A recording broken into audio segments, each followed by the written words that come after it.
Today marks the first full day of Hollywood actors going on strike. The leaders of SAG-AFTRA union announced yesterday that they are joining writers on the picket lines. Now, this is the first time since 1960 that actors and screenwriters have been on strike at the same time. The latter has already been picketing for more than 2 months. The two walkouts have ostensibly brought Hollywood to a real halt. Now, the Alliance of Motion Picture and Television Producers has responded to the actors' strike. The group, representing Hollywood studios, says in part that it is, quote, certainly not the outcome we hoped for, I bet. Joining us now here in Studio 57 is Carrie Gibson. She's an actress and a member of the Screen Actors Guild. You've likely seen her before because she starred on shows including HBO's Barry, which was incredible, and Netflix's The Politician. Carrie, thank you so much for joining us here at Studio 57 today. I want to ask why you feel it's become necessary to get to this point. If you look at how some are reacting to this, they say, actors already make great money, you're already comfortable. Why is this something that needs to be done? Thank you, Errol. Thank you, Lana. It's great being here. I will say, first of all, I'm not talking on behalf of the union. I'm just talking me as a basic actor, an actor that's, I didn't star. I'd love to star in the show that I can't mention, but I had a role in it. I'm a character actor. I started joining the WGA strike about 2 weeks into it and made a commitment to go at least once or twice a week if I could, and just started to really feel the passion behind what they were fighting for, and it ignited something in me. So before this strike happened, I realized what we were fighting for was universal, and that was the right to do what we're meant to do, that we are people with a purpose. And the threat right now is that that purpose could be taken away from us through AI, through not being able to sustain our living. My job is auditioning as much as it is doing a gig, and auditioning means I need to have time to audition. I could get 2 auditions a day or 5 in a week or whatever, and I need to prepare and be ready for those and do those and create those in my house. And if I'm not getting residuals through streaming, et cetera, to sustain that, I can't do that.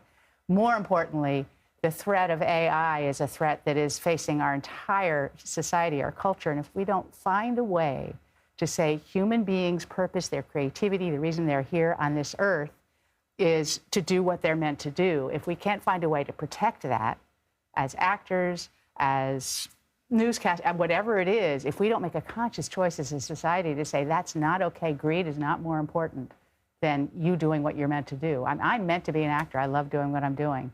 And it's really painful when I can't do it. And we're willing to go through that pain right now, and have been since the writer's strike, because work is really shut down. And the argument that there is value to art, to creativity, to uniqueness, all those things that AI can't necessarily capture. But Carrie, you're a working class actor, and we have spoken a lot about disabusing people of the notion that just because somebody appears in films or on TV that they are making bank. So with the writers, they've been on strike, as you mentioned. You've been joining them for more than 2 months now. What have you learned about that? Are you concerned about how long this is going to go on and how that's going to affect your ability to pay your bills? I mean, I think it affects everybody's ability to pay their bills. It's what, our health insurance depends on what we're earning each year. And if we're not earning anything each year, a lot of us will lose our health insurance. So I know that we're all in it. We're not going to give up this battle because, again, this battle is much bigger than actors and writers and whoever else is affected in the entertainment industry. It's any industry where your job can get replaced. So it's a really big battle. We're in it for the long haul. But people are doing a lot of creative things. Today, someone was talking about all the different kinds of work from home things they can do if they're working for an airline or whatever it is, that we now need to start finding ways to sustain ourselves so that we can hang in there. It's painful financially. It's really painful on a personal, deep level. We're sensitive people who want to do what we're doing. And when we're told you can't do that at all.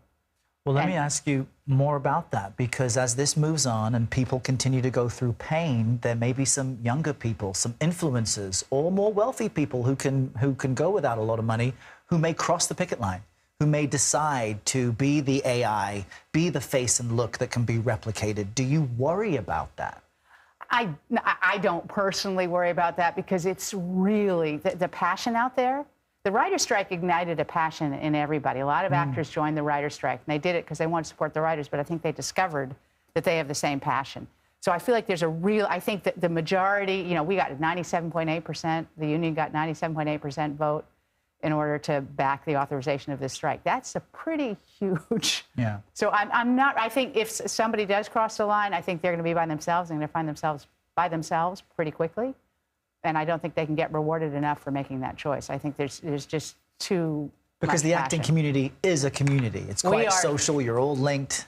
Yeah, and when, like, our president, Fran Drescher, she accomplished what she needed to accomplish yesterday by absolutely igniting us with her speech and uniting us. And I think if there's anyone that was on the fence, listening to that really makes us feel like this is what we're meant to do.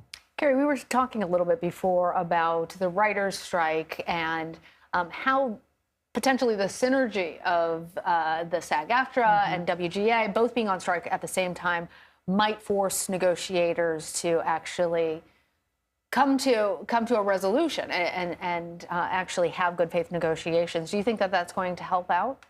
I've thought that for a long time, that hopefully that will help out, that this is now it's a much bigger fight and everything's being shut down right now, and that's going to speak to everybody out in the country. If people want to be able to watch what they want to watch, they better get behind this.